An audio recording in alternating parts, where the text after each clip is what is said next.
আমরা আমি আর আমার স্ত্রী বহুবার ভেবেছি একটা নিজেদের সামাজিক মাধ্যম চ্যানেল বানানোর, যেখানে আমাদের প্রিয় জিনিসগুলো আমরা ডকুমেন্টেড করব। আমরা শুরু করেছি বহুবার বিভিন্ন আঙ্গিকে, বাট শেষ পর্যন্ত সেটা আর কন্টিনিউ করতে পারিনি।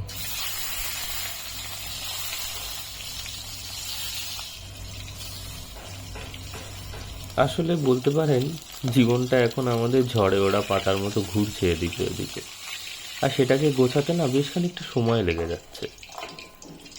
তবু আমরা ঠিক করেছি, যাই হোক না কেন, সাধ্যমতো এখন থেকে যা আমরা পারি ক্যামেরাবন্দি করব, আর তা আমাদের চেনা অচেনাই বন্ধুদের সাথে ভাগ করে নেব।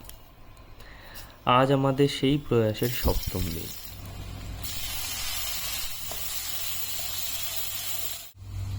খুবই অল্প উপকরণে আলু বড়ি দিয়ে এই পাতলা মাছের ঝোলটা হয়ে যায়, আর বিশ্বাস করুন খেতেও অসাধারণ হয়। এই একটা মাছের ঝোল দিয়ে আপনার গোটা এক থালা ভাত খাওয়া হয়ে যাবে।